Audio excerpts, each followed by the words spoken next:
I'm gonna prove to him that I'm gonna go through shit. I'm gonna get bullied a lot, but it doesn't mean anything. No matter what it takes, you can be happy and be yourself. And that's what this is all about for me. Yeah. I'm a dirty girl. I'm a dirty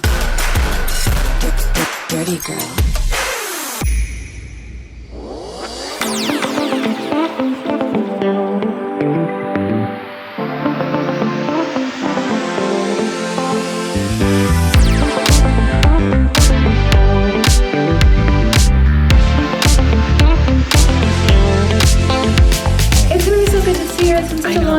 I literally feel like I haven't seen her in so long. I know. We're here!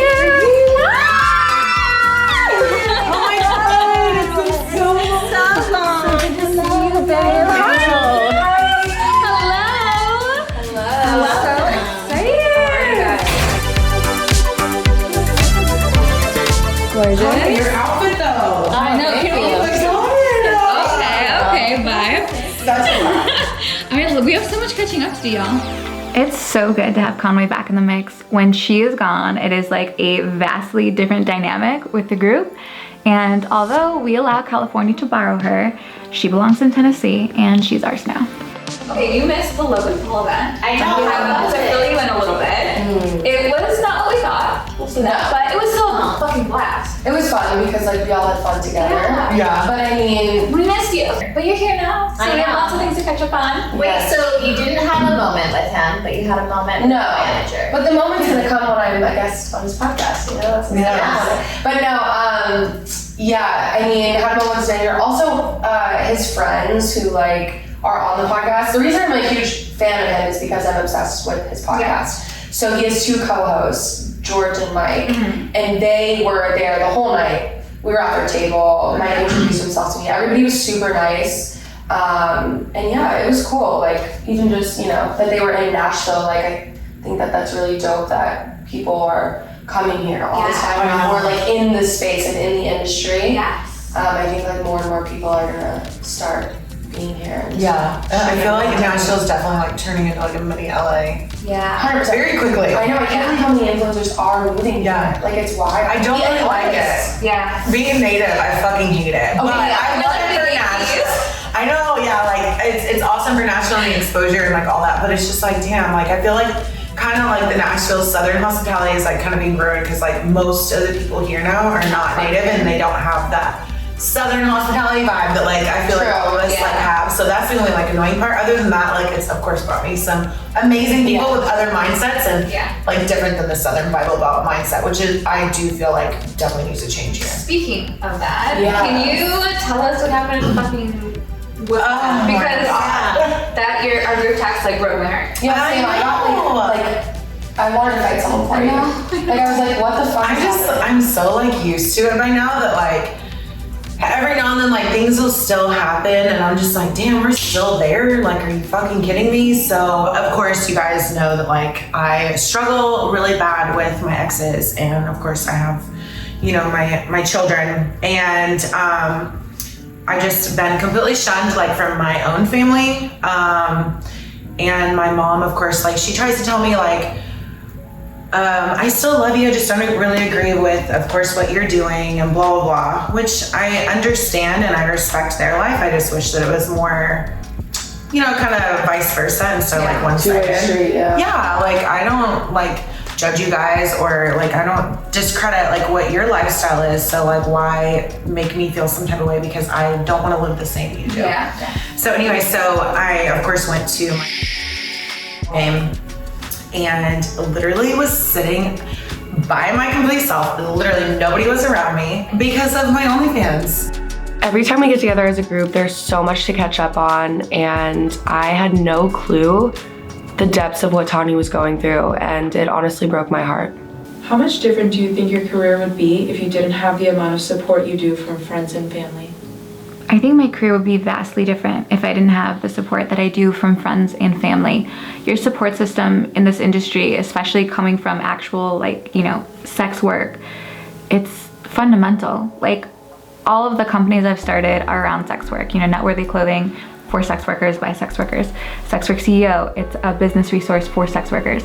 So I don't think I would have been able to expand my brand into those arenas if I didn't feel fully supported, or if I didn't feel like I could be fully open, or if I didn't feel like when it got hard, just like as an entrepreneur, that I couldn't call someone and like vent or cry about it. Because like if you work for yourself, you know that there's these crazy ups and downs, and that you're perpetually drowning, and you're like always treading water, it feels like, and you're never getting ahead. So to not have support where I could lean on and be completely open and vulnerable and tell them like, hey, I don't know if I can do this, but I couldn't say what I was doing. Like, you need that. You need that support system. You need that around you, especially to succeed at things that are so hard. So yeah, I don't think my career would be a fraction of what it is today. And I know that that's a privilege that I have, to be able to have done that and to be able to have the support that I have. So of course my family's over there. I'm like, oh, okay. So my mom came over and she was like, oh, just let me come say hi. And I was like, well, hi. And she was like, yeah, your younger brother is here, and he brought his, new girlfriend, and he, was kind of shocked when he saw you. I'm like, game? Yeah, why would I not be there? Game, like, what do you mean? She was like, well, he's just kind of really upset and shocked about, what you're doing. And I'm like, why? I was like, he can come say hi to me. Like, I'm not, like, That's so weird. like, it's so strange to me. Like, I'm like this mystery creature Well, on not this just that, but they're like projecting sexuality onto you. Yeah. For no, you're just sitting there minding your own business. Like, And- how is that your problem? Yeah. And you can't come introduce your new girlfriend to me because you told her what? Exactly. Because I haven't done anything to put myself in an awkward position. Obviously you have. That has nothing to do with me. So then she proceeded to tell me, like, me and my older brother were really close all over, years. Growing up and everything, he was all I had, because my younger brothers are a lot younger. So she like proceeded to tell me that my older brother is completely disgusted and pissed off at me. And he's just like, well, whatever, fuck it, Tawni, like, that's what you want to do, whatever, but he wants nothing to do with me. I was like, oh, that's good to know. Didn't know that. I thought my older brother was more, because he's not in the church anymore either. So I thought he was more like the one that would kind of still be family to me and that I could still talk to. Obviously not. So that was a shock. I didn't know that. And then, of course, it's always like, we still love you. That's what she like completely says like all the time. And I'm just like, that's not loving to me. Like, my kids, that is one of the number one reasons why I haven't stopped. And I know a lot of people are gonna like be very judgmental and be like, if it's affecting your relationship with your kids and there's people treating you different, not allowing you to be around your kids or trying to take them or whatever. I know there's many people that say, why do you still do it if it's risking your kids? And that's exactly why.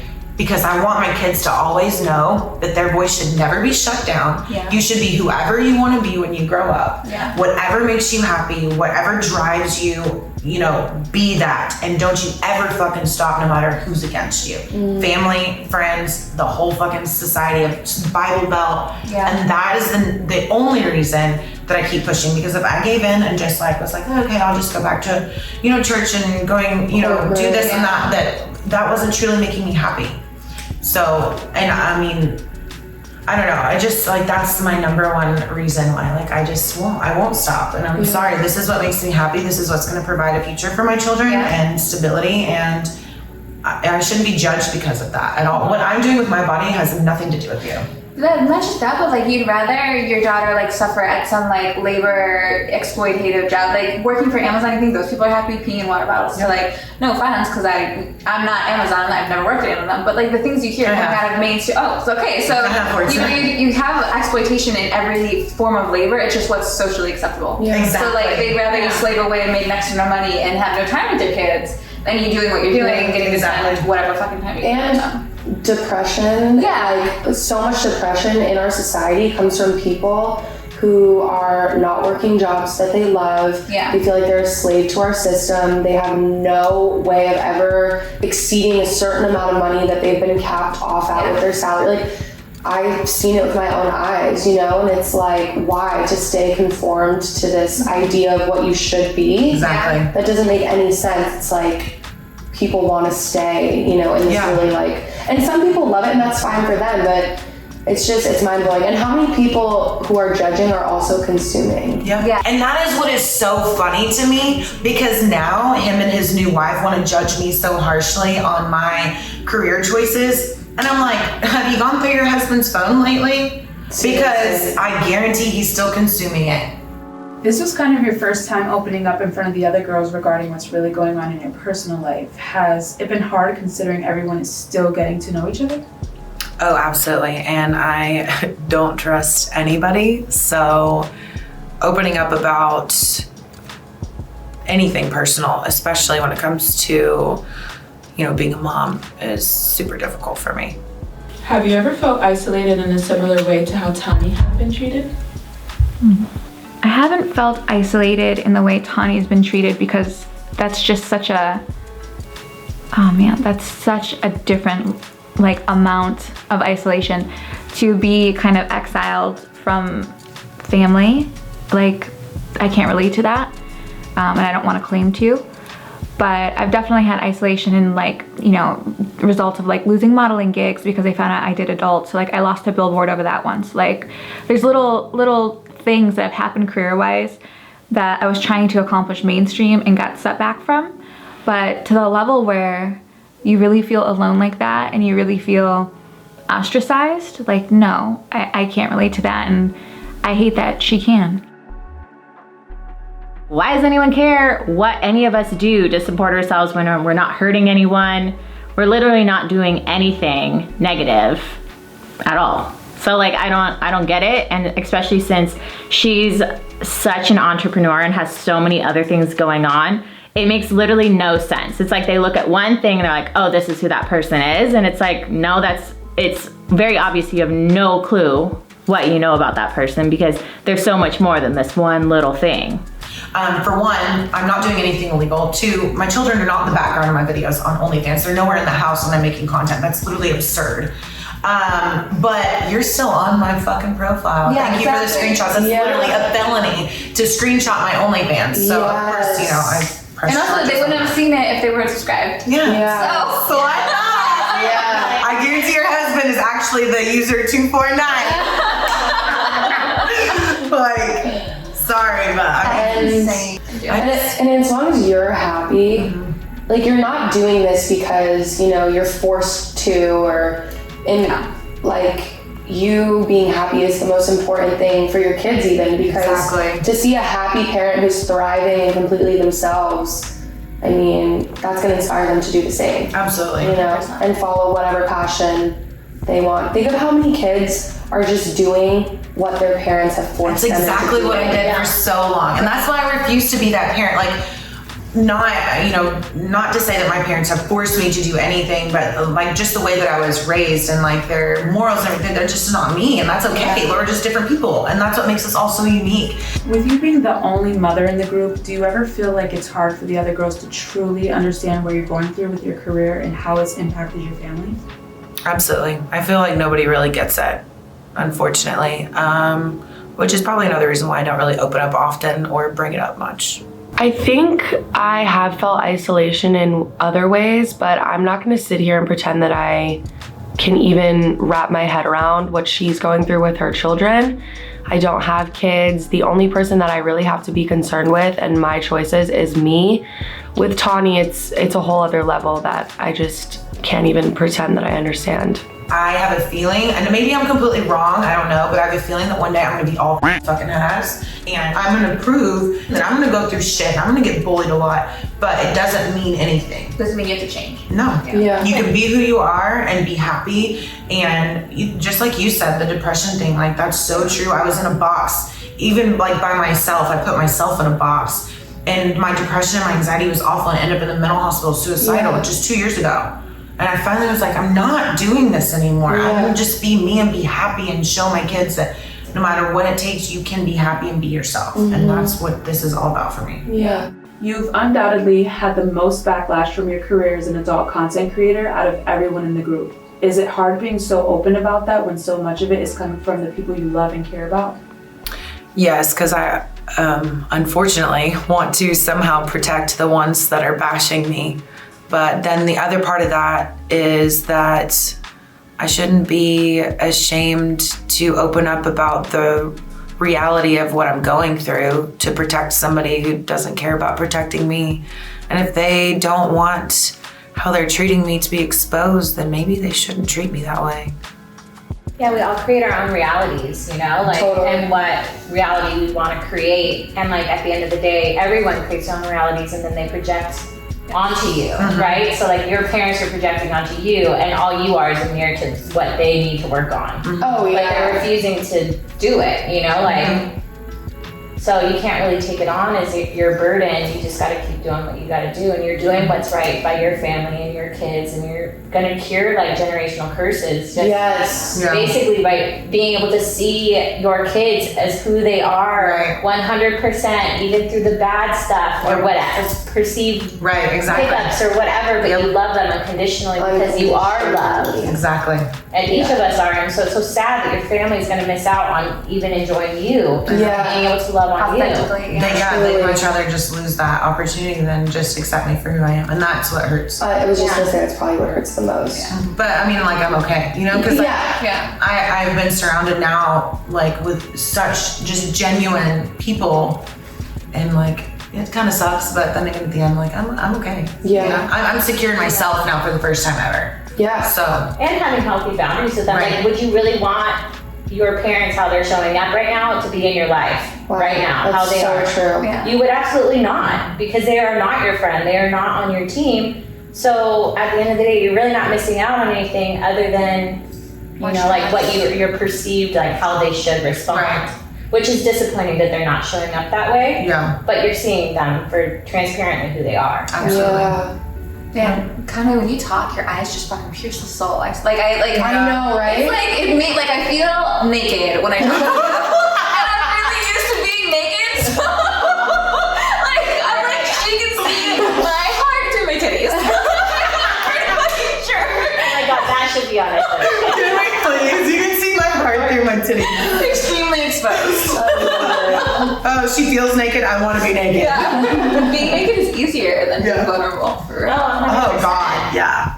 It's going to be really interesting to see if Tawni's family comes around to supporting her in what she does.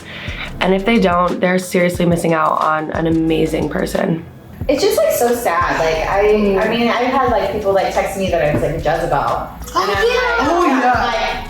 Bitch, I was like, what is a Jezebel? Yeah, please explain what that is, because that's the first time I've ever heard So that. I said this to someone at the pool, and they're like, Jezebel, like no one knew who it was. And like someone spoke up and they were like, I need my it's kiss the up. hoe, it's the hoe of the Bible. And I was like, That's what this episode we call it. Jezebel. Biblical hoe. so she's the hoe of the Bible. And I was like, well, I mean, King David also murdered people. So like, you know, like, Yeah. So you can't be a hoe, but you can murder. Gotcha. Yeah, your children.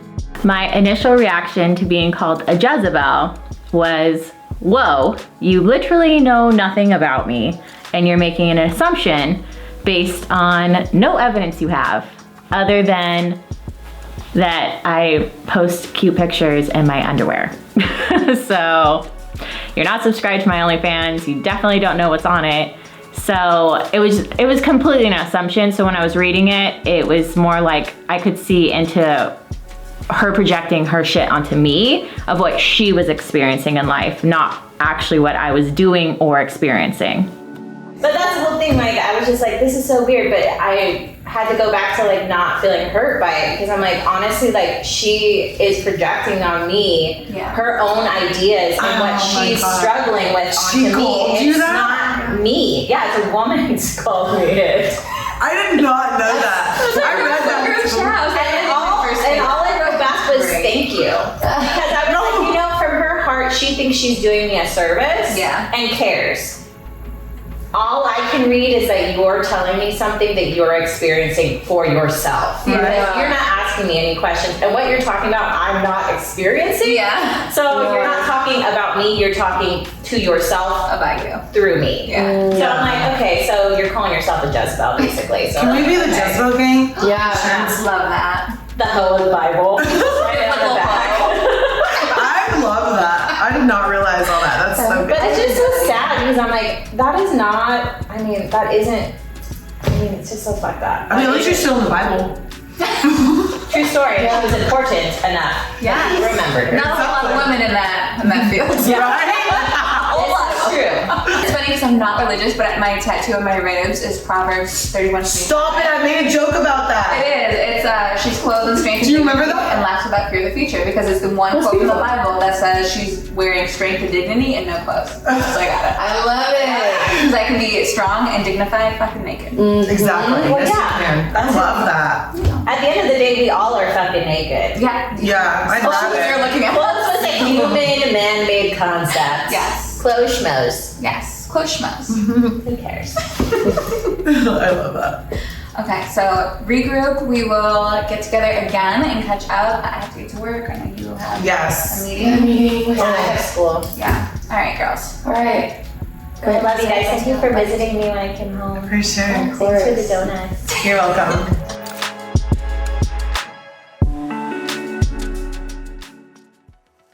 Next week on Shameless in the South. Okay, so I just got text messages and a FaceTime from Tawni that her car broke down. This poor girl. So I'm going to meet her at her car and see if I can help. This is kind of the view we usually get of you guys, I think, from like right here, waist down.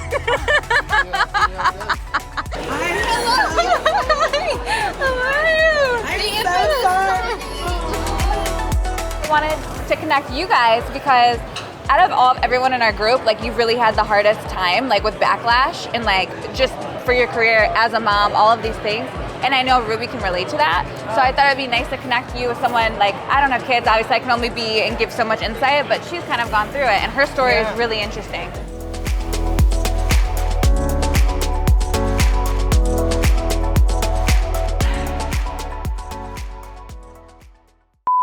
Dude, I posted a TikTok yesterday, but it was like the content was good, but like I definitely had a booger in my nose, but I didn't, I was just like, I'm just gonna own it. If this goes viral because I had a booger in my nose. Viral for the booger in your nose. That's what I'm saying. Just the booger makes me go viral.